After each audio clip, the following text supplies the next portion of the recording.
¿Cuál es el papel del maestro rural?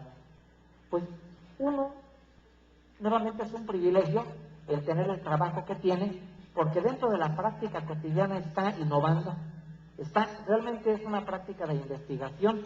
Saben ustedes cosas que los demás no sabemos, porque ustedes son los que están ahí en el lugar, están produciendo conocimiento. Pero por otra parte, ¿qué sentido tiene producir todo ese conocimiento, hacer un bien a todos esos niños jóvenes con los que trabajan, y que de pronto esa experiencia se quede aislada nada más en ese lugar? Es como un buen investigador que descubriera cualquier cosa y que los documentos, que lo que descubrió, no lo escriba y lo guarde en un escritorio, porque les será útil solamente a él y a un grupo muy pequeño. El sentido que tiene entonces el tratar de hacer redes comunitarias de investigación es justamente el tratar de enriquecer esa práctica y esos saberes que ustedes están construyendo cotidianamente. Y además, esa es la historia de la humanidad. Cuando surge esta actividad que hoy llamamos ciencia, que se llamó filosofía natural en sus inicios, surge con grupos de gentes interesadas en problemas comunes. Una anécdota con la que quiero terminar esta primera intervención general, para después tener tiempo de platicar lo que sea de mayor interés de ustedes, es que cuando surge esta actividad llamada ciencia, en Europa había problemas muy parecidos a los actuales. Fíjense, miren, en Inglaterra, por ejemplo, había más de 200 sectas religiosas. Y las sectas, ¿por qué creen ustedes que surgían tantas creencias distintas en un lugar pequeño? Inglaterra no es un lugar que tuviera mucha gente. Pues porque la gente no estaba contenta. Había una desazón, había un desencanto con el mundo. La gente andaba picando en todos lados a ver dónde encontraba lo que quería. No había una satisfacción con la vida cotidiana, entonces la gente lo buscaba pues en muchas religiones. Había más de 200 sectas, pero además de las 200 sectas había muchos grupos políticos. La Reforma Protestante ya había tenido mucha influencia y en Inglaterra habían surgido los anglicanos, pero todavía el catolicismo tenía mucha fuerza. Pero el catolicismo estaba dividido como en 6 o 7 facciones más o menos, no se ponían muy de acuerdo. Y luego por otra parte estaban los protestantes ortodoxos, y luego estaban los anglicanos, y de ahí había un montón de corrientes políticas, porque casi cada religión estaba asociada con una forma de vivir y por lo tanto pues con una forma política de participación dentro de la sociedad.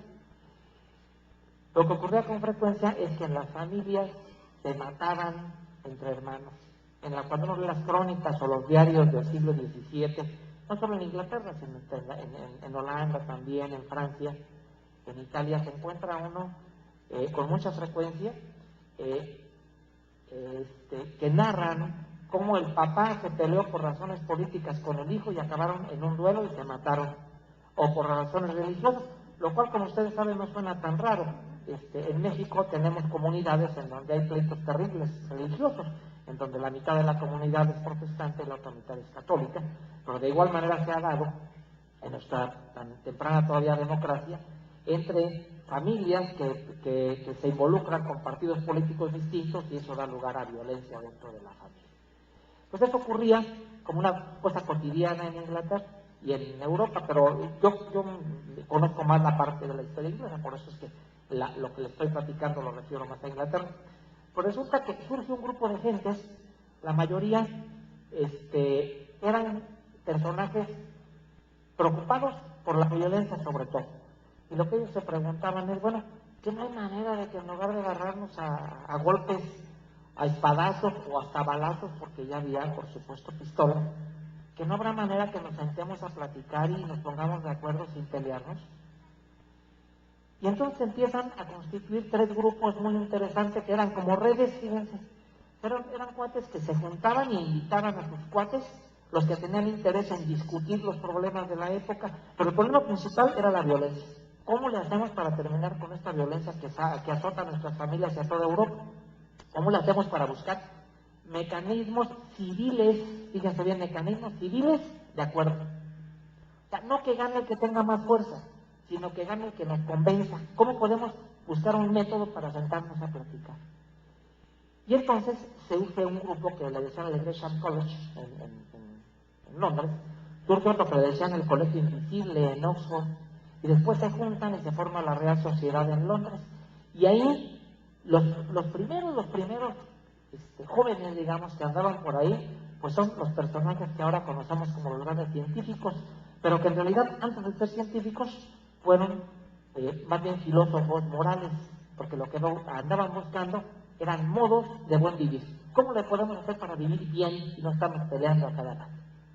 Estaban entre ellos, pues Locke, Boyle, participaba Halley, Newton después participó, él era de una generación más o menos posterior, pero muy chiquillo, cuando los otros ya andaban por los 35, 40 años, digamos, participaba. Pues todos ellos se juntaban en estos grupos y se juntaban en los cafés.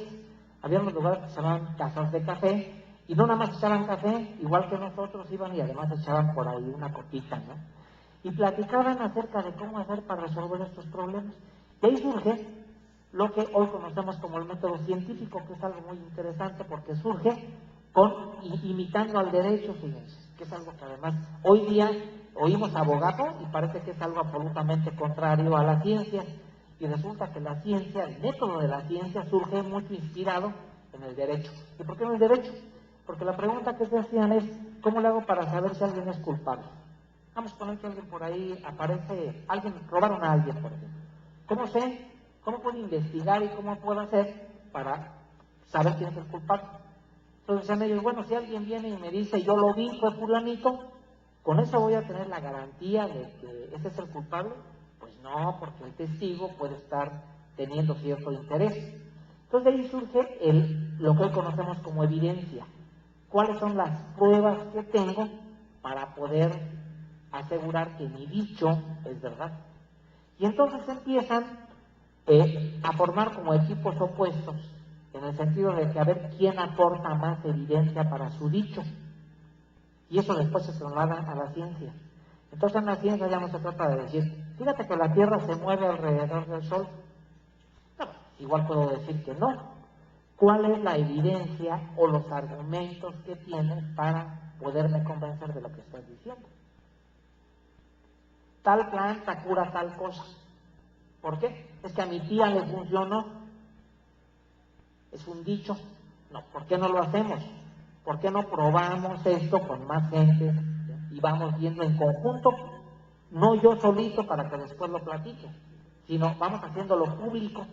Y ese es uno de los grandes avances. No se trata de que ahora el conocimiento se produzca en privado, porque pues sería como un milagro, ¿no? O sea, yo salgo y digo, la Virgen se me apareció. ¿A poco sí? Sí. A ver, vamos a verla. No, pues es que ya se apareció hace ratito y ya no se aparece después, ¿no? No, el chiste es que este conocimiento se vuelva público. O sea, si yo digo que cloné una oveja, pues tengo que decir cómo, ¿para qué? Para que lo repitan los demás. Entonces, la base del conocimiento científico que surge pasa de ser un conocimiento privado a un conocimiento público. Y el asunto de la comunicación del conocimiento se convierte en una cuestión crucial. No se trata nomás de que yo produzca el conocimiento, sino que además lo comunique. Y lo comunique de tal manera que sea reproducible, que los demás lo puedan hacer también. Y ese es un valor increíble que ganamos con la ciencia, ¿no? Estos filósofos naturales llegan a otra conclusión muy interesante. Todos ellos eran creyentes. Creían en Dios, era casi impensable que no creyeran en Dios en la época. Y había un argumento que, siendo religioso, a mí me encanta, es un argumento teológico. Después de que más o menos me inventan el método científico, que esto decían así, el nombre luego es un invento ya muy posterior, pero digamos que más o menos se ponen de acuerdo en cómo platicar las cosas, luego se preguntan, oye, ¿y cuál será la religión verdadera? ¿Cómo lo hacemos para saber? Pues tú crees en tal cosa, tú crees en tal otra, ¿cómo hacemos para saber quién tiene la razón? Y tenían discusiones sobre eso y nunca se ponían de acuerdo. Y entonces Boyle, que era uno de los teólogos más importantes, dice, bueno, pues, a ver, si Dios existe, que sí existe, y Dios es bueno, pues Dios nos hizo a todos, Y Dios, siendo omnipotente, permite que cada uno de nosotros tenga creencias religiosas diferentes. ¿Por qué será? Si solamente uno tuviera la razón, pues Dios no sería tan bueno, porque nos está permitiendo que los demás tengamos creencias equivocadas, y ahora sí nos va a mandar al infierno sin culpa, ¿no? Porque yo qué culpa tengo de creer una cosa que no es, pues que venga y me diga, ¿no? Que me mande una señal, que no sea así. Pero si me deja creer algo distinto a lo que creen los demás, pues hay alguna razón. Y entonces la razón es que todos debemos tener algo de razón. Es un argumento que, a pesar de ser religioso, es muy bonito, porque es, yo creo, que el inicio de lo que hoy podemos llamar tolerancia o diversidad, ¿no? El hecho, trasladado hoy allá a planteamientos teóricos recientes, diríamos que cualquier cultura que ha sobrevivido, que tiene valores, seguramente tiene algo que aportar a la humanidad. Ya no llevándolo al ámbito religioso, sino llevándolo a las costumbres, pues, de comunidades enteras, ¿no? Por lo tanto, ¿qué es lo que debemos nosotros defender hoy día? Pues la diversidad, ¿no? Y defender la diversidad sería una postura mucho más científica que el tratar de igualar todo y pretender que solamente hay una buena manera de vivir y que por lo tanto todos en el mundo tenemos que imitar esa buena manera de vivir. Yo creo que hay muchas maneras de vivir y esas las tenemos que ir descubriendo, o a lo mejor redescubriendo a través de la práctica cotidiana, y fundamental en este redescubrimiento pues es el trabajo de los docentes. Para concluir, pues espero que esto que comenté acerca de la comunicación pública de la ciencia, yo creo que es uno de los objetivos fundamentales de una red como la que ustedes están constituyendo o que se ha constituido ya. El gran valor del trabajo que ustedes están haciendo, si no se sistematiza, si no se comunica, pues corre el riesgo de ser un dicho que nadie va a saber, que vamos a ver que existió, que pudo haber existido, pero que no va a dar los frutos que puede dar. Yo creo que ustedes tienen un potencial increíble, de veras, que tenemos todos que aprovechar en beneficio de México, que además yo creo que en estos tiempos es cuando más lo necesitamos replantear muchísimo nuestros modelos de desarrollo desde abajo. O sea, necesitamos ver cuáles son los modelos exitosos de ese buen vivir, porque son los que tenemos que poner en conjunto en la práctica y hacer una gran alianza, ¿no? entre todos los mexicanos. Yo aquí dejo esta participación y les agradezco mucho su atención.